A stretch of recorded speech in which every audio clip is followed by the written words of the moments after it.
Assalamualaikum warahmatullahi wabarakatuh. Bismillahirrahmanirrahim. Alhamdulillahil fattahil alim. Wassalatu wassalamu ala sayyidil awwalin wal akhirin. Sayyidina wa nabiyyina wa habibina wa syafi'ina wa qurratu a'yunina wa maulana Muhammad wa ala alihi wa sahbihi ajma'in. Subhanaka la ilma lana illa ma 'allamtana innaka antal alimul hakim. Wa la hawla wa la quwwata illa billahil aliyyil azim. Wa kulluhum min rasulillahi multamisun gharfan minal bahri aw rashfan minad diyami. Madad ya sayyidi rasul. Yang kita muliakan Imam Masjid Nuruddin hafizahullah ta'ala wa nafa'ana bih. Guru-guru kita, ulama-ulama kita, orang-orang tua kita, Bapak Ibu rahimani wa rahimakumullah. Semoga Allah Subhanahu wa taala senantiasa merahmati kita semua. Semoga Allah mengampunkan dosa-dosa kita selalu, baik yang sengaja maupun yang tidak sengaja. Semoga Allah senantiasa menutupi aib-aib kita dari dunia hingga akhirah. Semoga Allah menolong kita, memberkahi kehidupan kita, memudahkan kehidupan kita agar kita dapat beribadah sebaik-baiknya dan diridhai oleh Allah Subhanahu wa taala. Amin ya rabbal alamin. Alhamdulillah wa syukurillah. Masih pada bulan Dzulhijjah yang mulia, pada malam hari ini kita bertemu kembali, berkumpul kembali dengan niat menjunjung tinggi perintah Allah Subhanahu wa taala untuk mendalami ilmu agama agar kita saling semakin memahami dan semakin kenal dengan Allah Subhanahu wa taala dan semakin taat kepada Allah Subhanahu wa taala. Mohon maaf pada minggu yang lalu karena berhalangan tidak dapat hadir. Namun alhamdulillah malam hari ini kita dapat kembali melanjutkan kajian kita yang dalam hal ini masih bahagian fikih daripada kitab Sayrus Salikin fi Tariqatis Sadatis Sufiyah di Sayyidi Syekh Abdul Samad Al-Palembani qaddasallahu syarrah wa nafa'ana bihi wa bi'ulumihi wa bi asrafihi fid darin amin. Kita niat untuk menambah wawasan kita sedikit banyak. Mohon maaf ya sebelum ini tadi ada kita mendengar misalnya ada suara HP atau suara azan atau bunyi dering yang panjangkah. Sudah dibahas oleh ulama kita. Kalau kita dalam sholat berjamaah di masjid di tempat ramai, boleh kita keluarkan HP kita itu dan kita kecilkan suaranya atau kita matikan. Itu tidak dianggap gerak berturut-turut yang membatalkan, karena maslahat untuk menjaga kekhusyuan lebih diutamakan. Ini boleh kita keluarkan, dimatikan HP-nya, suaranya. Tapi jangan pula sempat pula ngetik balas WA, jangan ya. Jadi cukup dikeluarkan untuk dimatikan, suaranya tidak terdengar. Kemudian juga kita juga alhamdulillah telah mengkaji fikih dulu, sekedar babul i'adah atau babul tazkir, mengingatkan saja dalam mazhab Asy-Syafi'iyah kita memaklumi ada khilafiyah atau perbedaan dengan mazhab yang lain, tetapi sebagai muqallid, orang yang mengikuti, kita diarahkan untuk konsisten mengikuti tata cara sesuai dengan aturan juklak, petunjuk pelaksanaan yang kita ikuti. Dalam hal ini kita mengikuti mazhab al-Imam Asy-Syafi'i untuk menambah kesempurnaan saja. Tidak berarti yang kita lakukan salah atau kurang fadilahnya, tetapi kita memilih yang lebih besar lagi fadilahnya.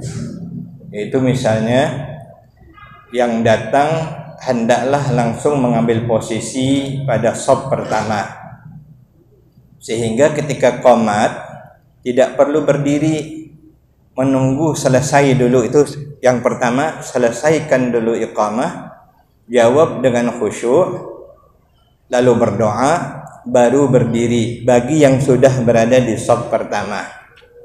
Yang kedua, boleh berdiri seperti kitab yang kita baca dulu, At-Taqriratus Sadidah atau Al-Aham. Misalnya ketika muadzin mengatakan qad qamatus sholatu qad qamatus shalah, khususnya yang telah berada di shaf pertama. Kalau yang datangnya di belakang dipersilahkan untuk menyesuaikan. Ini supaya kita mendapat fadilat menjawab al-iqamah. Karena menjawab al-iqamah serta berdoa setelah iqamah adalah termasuk da'watun la turad, doa yang tidak ditolak oleh Allah, artinya didengarkan dan dikabulkan oleh Allah Subhanahu wa taala. Memang kalau di mazhab lain mereka mulai qomat sudah berdiri semua, macamnya mazhab Hambali seperti di Makkah misalnya. Tapi kita dalam mazhab Syafi'iyah, khusus yang sudah berada di shaf pertama, tak perlu mulai qomat langsung nyusun-nyusun shaf, karena kita disibukkan untuk menjawab iqamah dulu. Nah, duduklah dulu, selesaikan atau berdiri waktu qad qamatus sholatu qad qamatus shalah. Kalau yang belakangan mau tidak mau boleh berdiri menyesuaikan supaya jangan terlambat. Tapi yang pada posisi terdekat ini yang paling afdal menurut jumhur ulama dalam mazhab Syafi'iyah. Tapi ini masalah furu', tidak ada masalah ya. Bukan yang tadi itu salah tidak, atau kurang fadilatnya tidak. Tapi kita ingin yang lebih afdal tentunya. Mohon maaf, ini sekedar mengingatkan karena kita juga sudah pernah mempelajarinya dulu. Sama juga mohon maaf, sholawat itu yang afdalnya setelah azan, sebelum berdoa Allahumma rabb hadhihi da'wati tammah. Begitu juga mestinya qomat. Nah, kita sering terbalik, sholawat dulu baru azan, setelah itu langsung baca doa azan. Mestinya setelah azan dijawab azan, lalu summa sallu alayya, kata Nabi, bersalawatlah kepadaku, lalu berdoa Allahumma rabb hadhihi da'wati tammah. Itu yang afdalnya. Tapi yang kita lakukan juga betul, tidak ada masalah ya. Dan itu tidak perlu kita persoalkan, namun kita ingin melakukan yang lebih afdal tentunya. Nah, ini halaman 41 kalau tidak khilaf ya. 41. Jadi kitab Syairus Salikin juzuk yang pertama. Masih kemarin tentang babut taharah, bab tentang bersuci. Kita akan menyambung. Kemarin Imam Al-Ghazali berandai jika seandainya untuk bab air ini ada kemudahan seperti dalam mazhab Imam Malik. Tapi khususnya bagi yang tinggal di daerah yang sulit air, sehingga dalam mazhab Imam Malik air itu tetap suci dan mensucikan walaupun jumlahnya sedikit.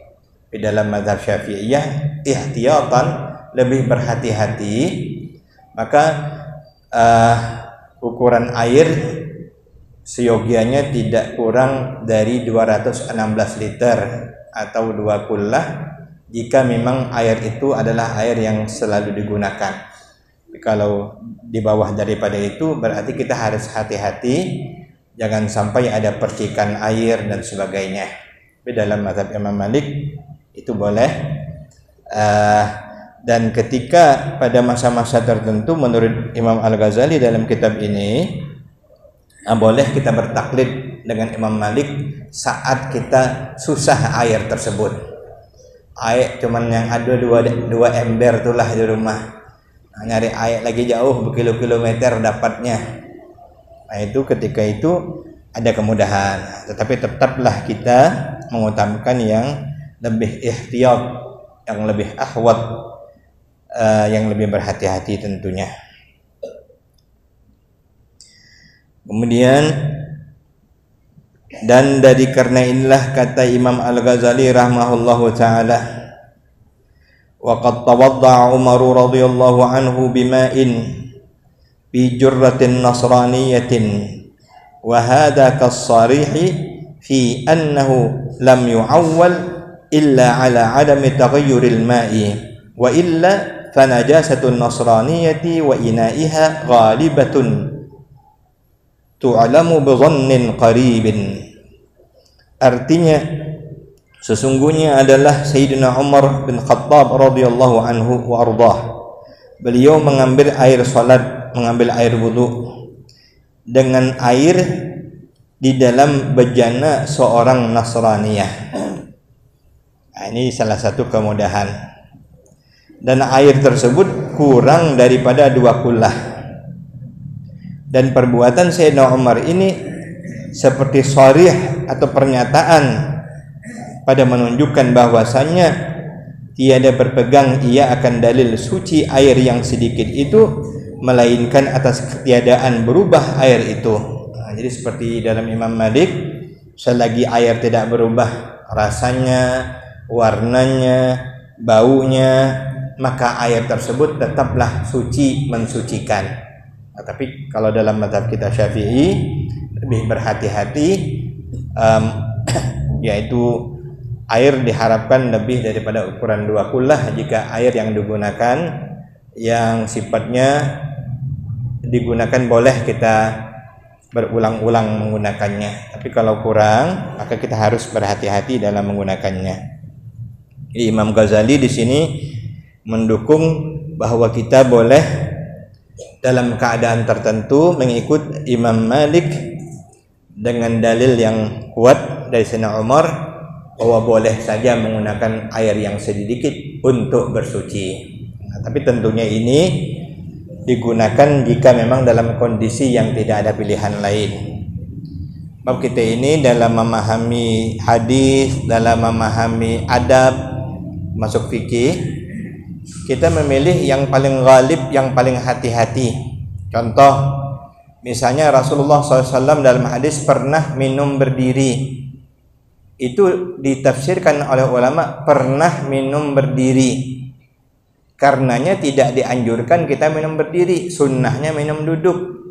Tapi dalam keadaan kepepet boleh kita minum berdiri.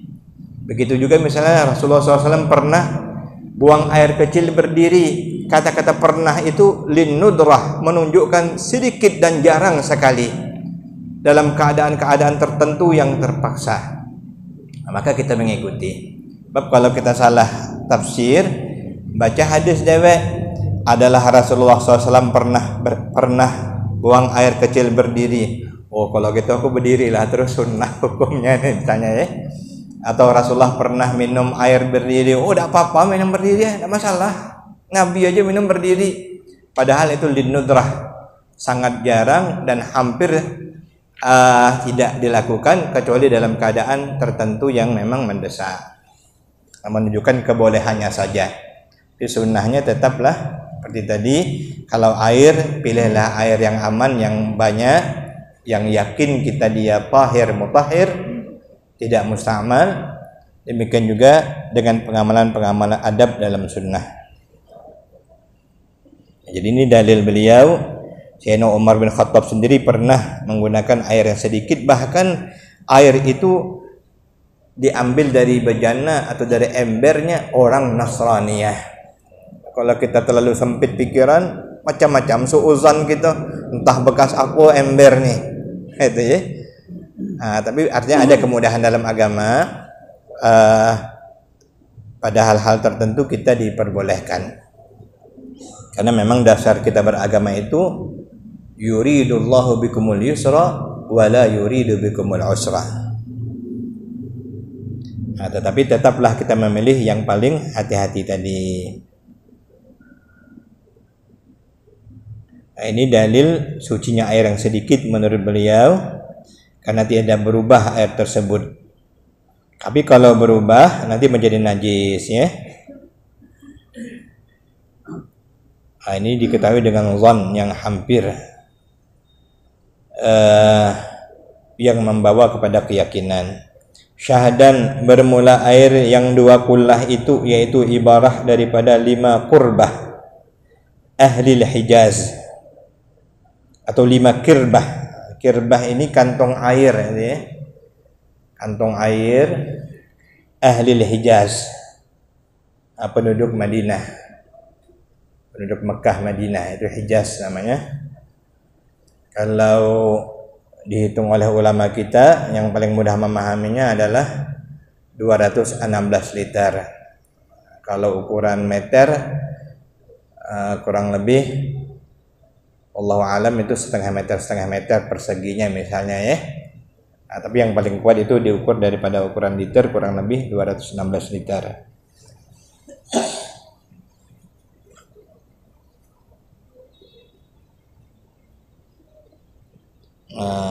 Dan kelilingnya, jadi seperti ukuran kirbah ahli Hijaz, ahli Makkah, atau ahli Madinah juga. Dan tiap-tiap satu kirbah itu beratnya 100 ritul al-Iraq. Ini ukuran timbangan ketika itu ritlun Iraqiyun atau ritlul Iraq, yaitu ritlun Baghdadiyun, ritul Baghdadi. Dan perhimpunan yang 500 ritul Baghdadi, dan tiap-tiap satu ritel itu beratnya 100 dirham dan 28 dirham dan 4 sab'a dirham, dan tiap-tiap satu dirham itu 17 sak, itu ukurannya. Yang paling mudahnya 216 liter volume airnya itu. Dan adalah air 2 kulah itu jika dengan sukatan yang persegi 4, ini yaitu sehasta dan 6 jari panjangnya. Setengah meter lah sehasta itu kan cuman ini ya. Hasta tambah 6 jari pula. Nah itu panjangnya dan lintangnya, lebarnya dan dalamnya. Jadi ukurannya sehasta 6 jari panjang, lebar, ketinggiannya dengan hasta manusia, yaitu 2 jengkal. Rata-rata sehasta itu 2 jengkal ya. Dari siku sampai ujung jari ini hasta, nama zira. Dan jika dengan sukatan yang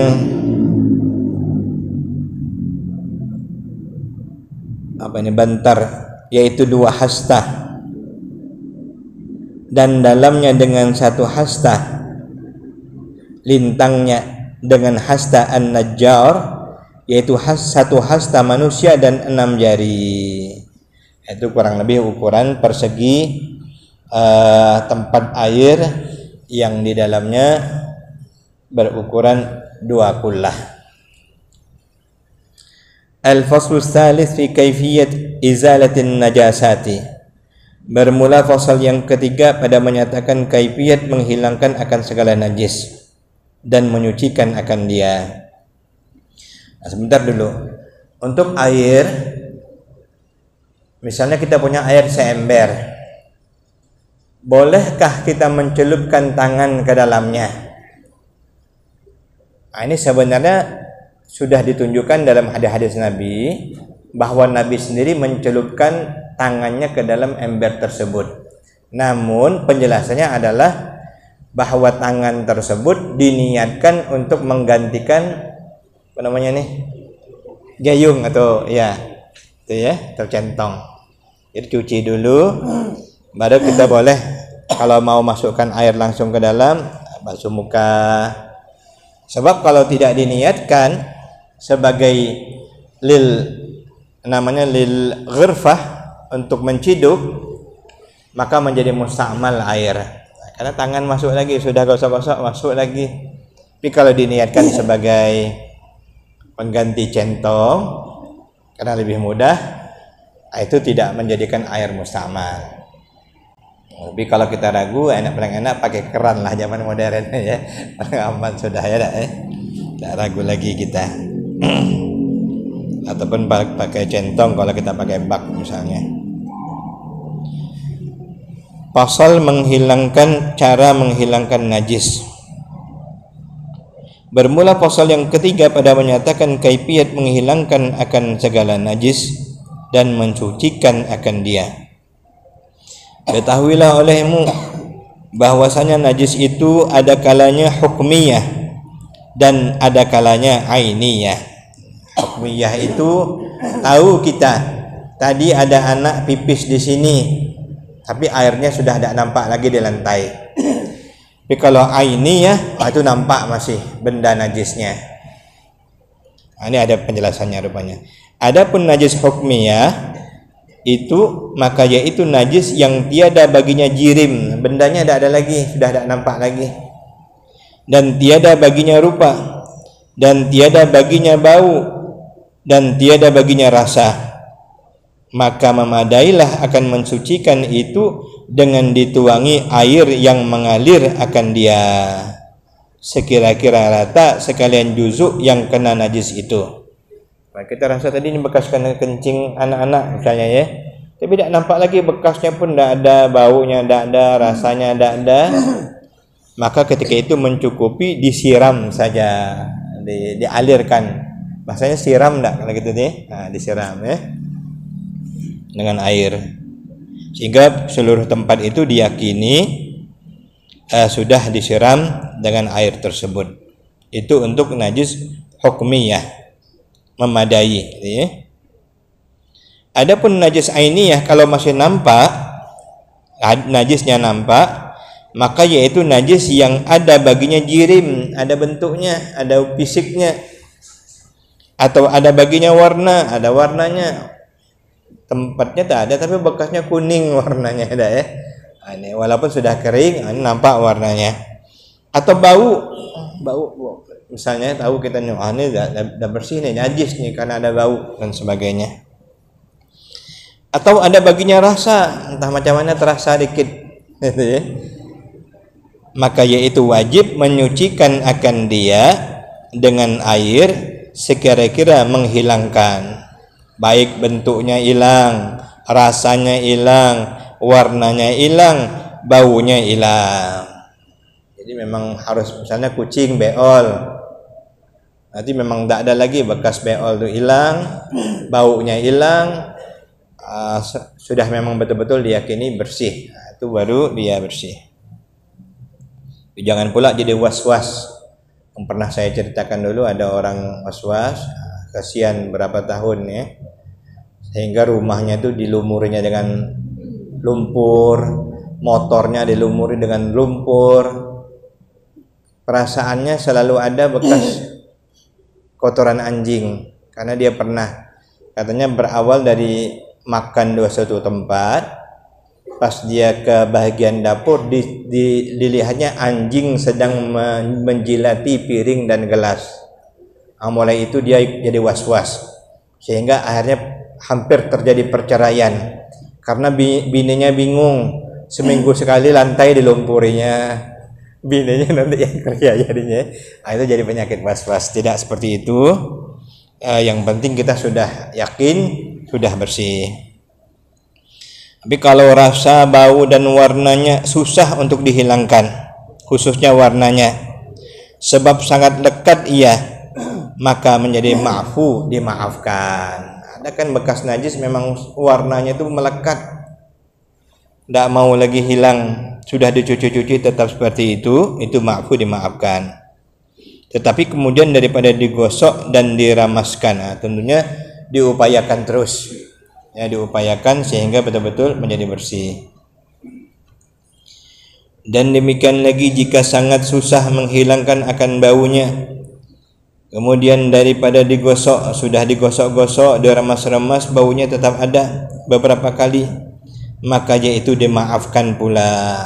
Jadi baik warna maupun bau, kalau sudah berusaha sedemikian rupa, itu menjadi ma'fu, menjadi dimaafkan. Jadi tidak memberatkan, sebatas yang dapat kita lakukan atau yang kita mampu. Contohlah misalnya, mohon maaf, ada orang bertato, itu kan ada benda asing yang menutupi pori-pori kulit, tetapi dicuci, digosok, disabun, dibersihkan, tidak mau lagi hilang, itu sudahlah, ada ma'fu, dimaafkan. Kecuali nanti ada teknologi yang mudah, yang tidak memudaratkan, maka bisa menjadi wajib untuk menghilangkannya. Misalnya ada teknologi sehingga bisa hilang lagi, dan mudah dan tidak susah, itu bisa menjadi wajib hukumnya untuk menghilangkan. Tapi kalau tidak, maka itu menjadi ma'fu. Bab mohon maaf, pernah saya juga ketemu dengan seseorang yang bertobat, mohon maaf, itu pernah di jamaah tabligh dulu ketemu waktu di Jakarta. Dia betul-betul insaf karena tapi dia tidak tahu caranya disetrikanya, sehingga habis itu ya, bekas setrika jadinya. Dia bilang, ini Ustadz dulunya tato, karena saya tobat, saya nak ngilangkan tidak bisa, akhirnya saya setrika, katanya. Subhanallah. Padahal tidak seperti itu ya. Mensetrika jika memudaratkan bahkan bisa haram pula, karena kita la tulqu bi aidikum ila tahlukah, jangan jadikan diri kamu binasa. Tapi ternyata orang itu kuat ya, orang itu kuat, alhamdulillah. Begitu juga lah najis. Kain kita nih, misalnya kain kita sayang-sayangnya baru dapat hadiah BHS pula mereknya, ngendong cucu misalnya, beol cucu di kain kita, sudah dibersih-bersihkan tetap ada warnanya misalnya ya. Itu ma'fu dia ya, ma'fu. Tapi lama-kelamaan mudah-mudahan dia juga hilang juga. Di sini penjelasannya. Adapun jika tinggal warnanya, tadi kan satu-satu. Kalau sudah dibersihkan warnanya bagus sudah, rasanya tidak ada lagi, tapi warnanya baunya masih ada misalnya, satu. Sudah diusahakan tidak mau juga hilang, dimaafkan. Bagaimana persoalan jika yang tinggal tuh masih ada, sudah diusahakan, bau masih ada, warna masih ada. Jika tinggal warnanya dan baunya, maka wajib menghilangkan keduanya, karena sangat kuat menunjukkan keduanya itu masih tinggal ain najisnya. Jadi kalau dua macamnya masih ada, berarti masih najis tuh. Warna masih kuning, bau masih ada, itu belum bersih berarti tidak. Tapi kalau sudah diusahakan satu saja yang tertinggal, itu bisa ma'fu, dimaafkan. Tapi kalau dua yang tertinggal, berarti masih dalam keadaan bernajis.